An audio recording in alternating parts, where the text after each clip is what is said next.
Hello again, welcome back to another video. This video I'm not really showing much about doing anything, it's more about what I've done. While I was bird proofing the driveway side of the house, I ran a new feed for the garage here. Previously it was sharing circuit breakers with the house, a light and a power circuit breaker. We did have a couple of circuit breaker trips when I was using the high consumption power tools like the air compressor, welder, things like that. The wife was inside using the kettle, microwave, washing machine, and so what I did there was I put in a separate circuit breaker for the garage here and reconfigured the main board, so all the circuit breakers now in the main board, they're all circuit breakers and safety switches. So the feed that I ran here to the garage was 6mm TPS, so I've got quite a decent sized wire, so hopefully that'll counteract any voltage drop or anything like that when I'm welding, so hopefully I'll get some better results from the welding. I also installed a subboard here in the shed. They are just standard circuit breakers, no need to put safety switches in as well, don't need to double up on them. I've got 2 circuit breakers for the power and 1 circuit breaker for the lights. I've fitted a heap of new power points in the new part of the garage.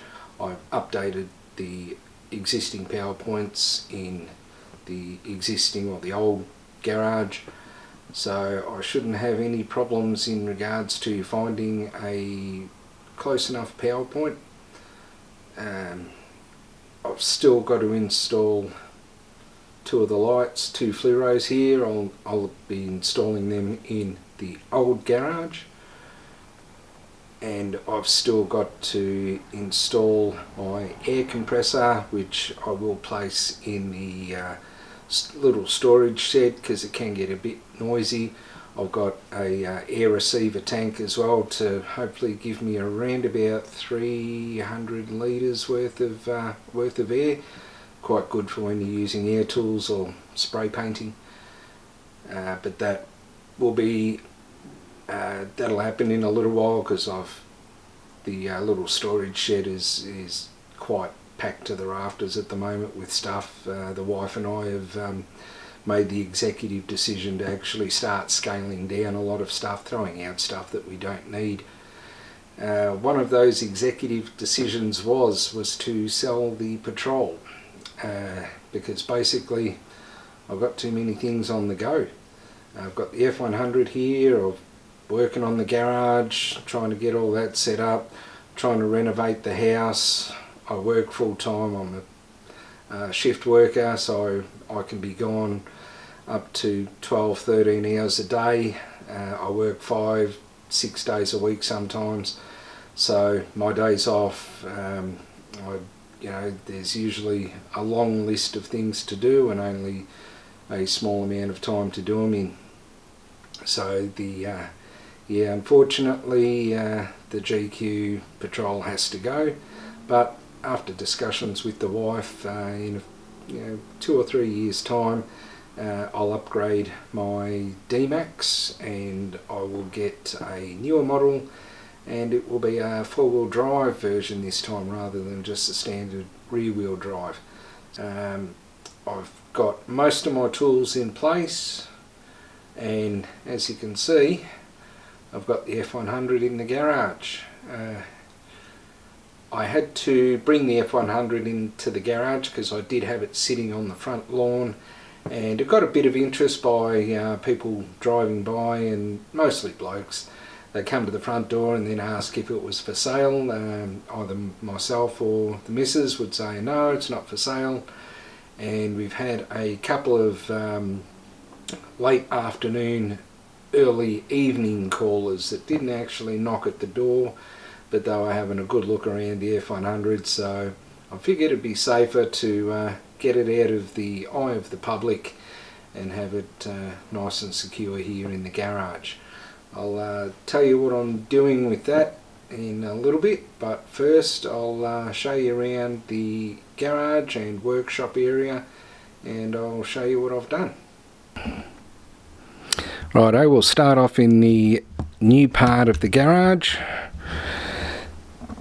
That's my air compressor down there.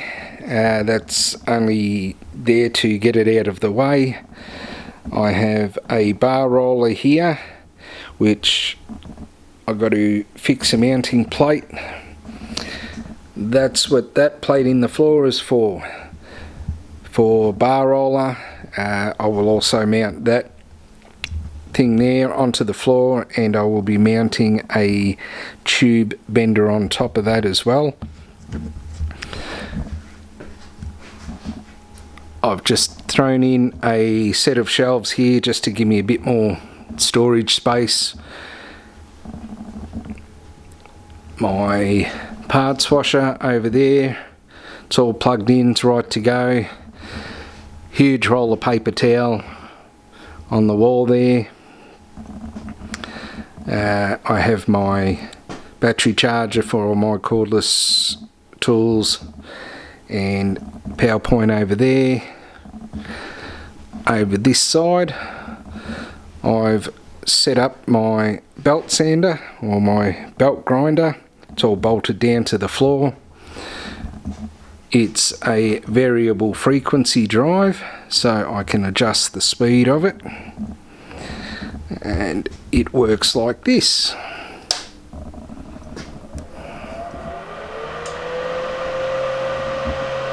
Turn it on, press the run button. The motor is actually running, but I press the run button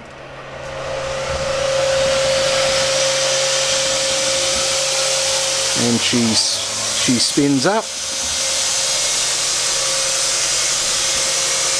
I can adjust the speed with this little knob here. The numbers that you see there, that's hertz, that's your frequency. So I can turn it right down, have it running really slow, or I can turn it right up.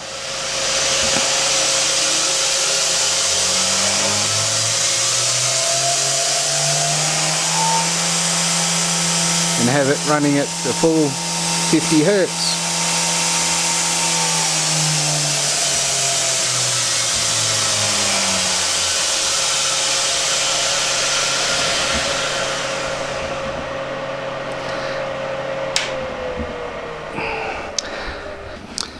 I have my bandsaw set up.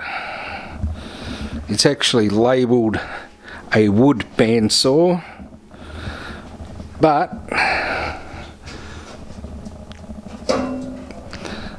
I can vary the speed with these pulleys and belts, so I can actually cut metal with it as well. When you're cutting metal, you want to go slower. When you're cutting wood, you want to go faster. My spare blades up there, PowerPoint there to run my trimming machine. Again, there's my trimming bench, still covered in junk. I've still got to find a place for all of that sort of stuff. I also have a industrial overlocker waiting to be picked up. I done a deal with my niece. I'm got her a tow bar for her car, and I'm giving her my little fold-up trailer in exchange for the overlocker.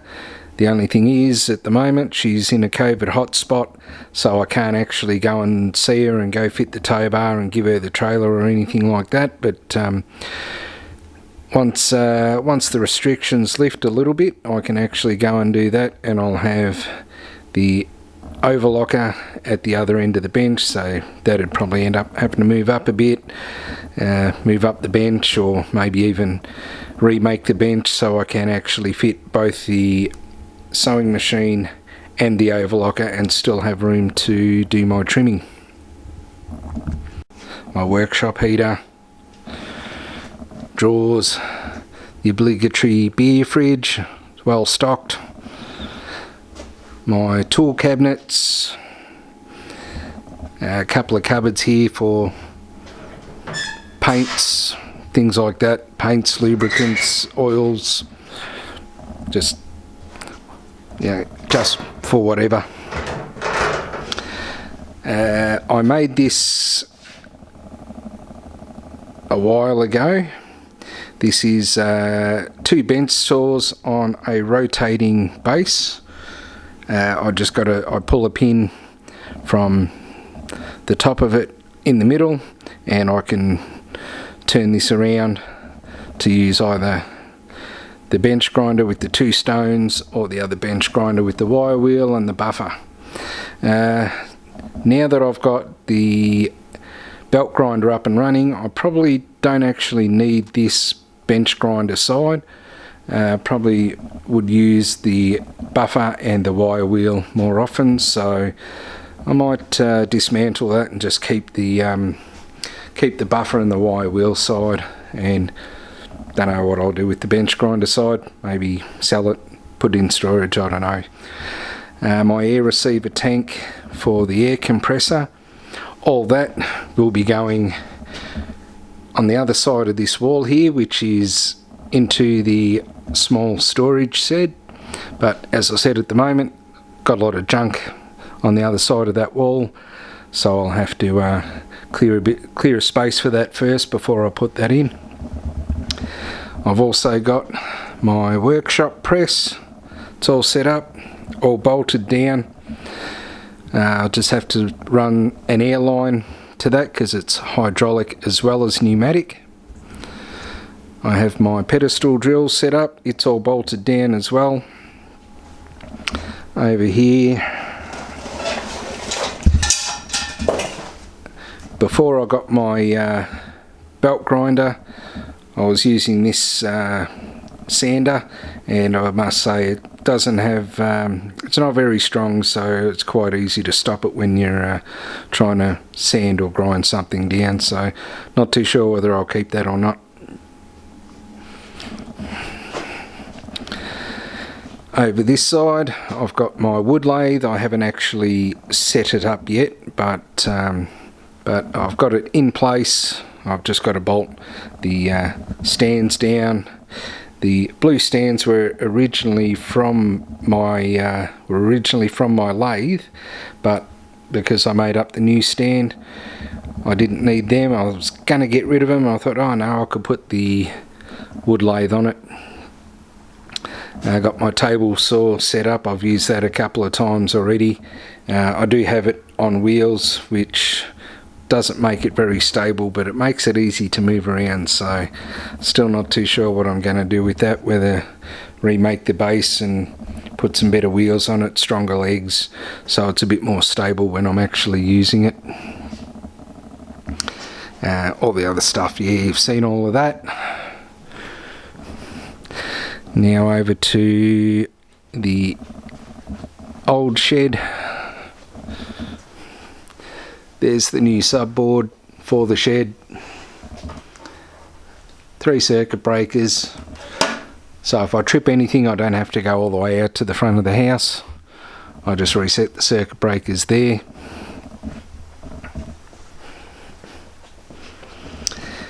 And now on to the F100.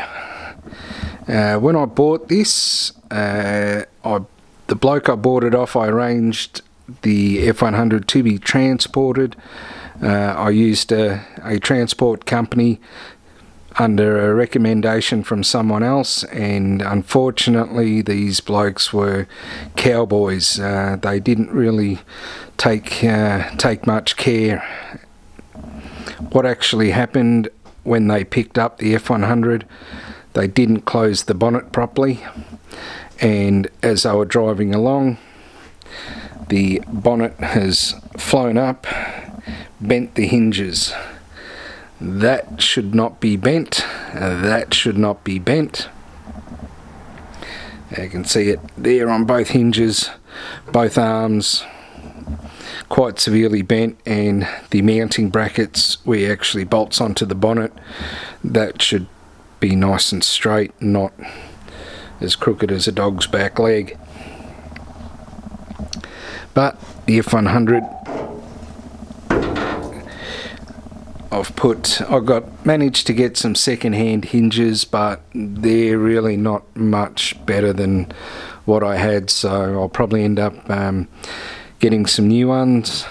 Speaking of the bonnet, I'll probably end up having to get a new bonnet as well, because after it flipping up on the truck right here, right along the ridge line, there's quite a big dent there, and one a little bit further up, and being on that little bump line, it'll be very hard to get out without actually warping the whole bonnet.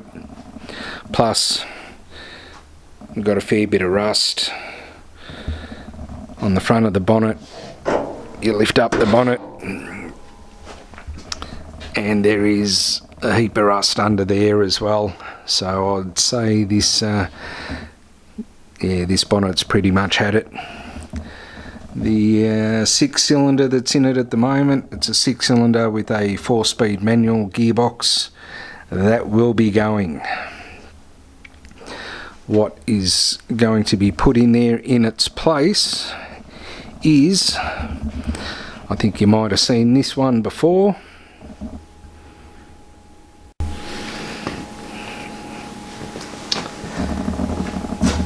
What is going in place of the F100 under this sheet? I think I asked you the last video or a couple of videos ago to guess what size it is. I'll now let you know.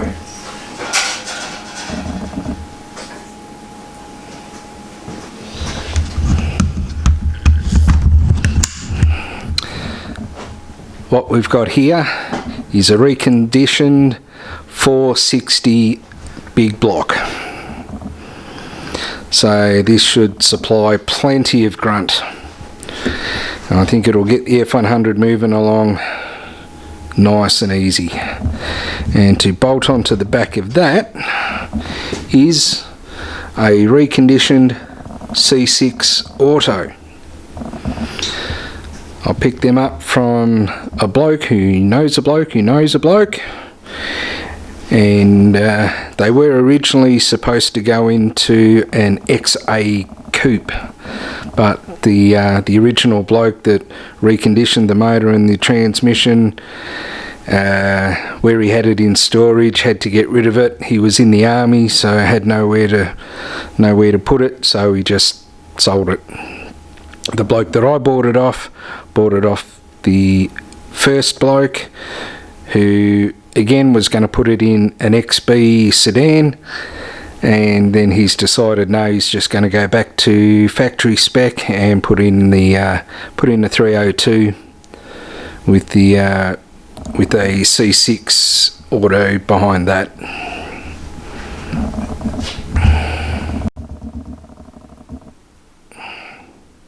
Sorry about the lighting, but as I said, I've still got to put 2 more lights in here. The F100 needs a new windscreen.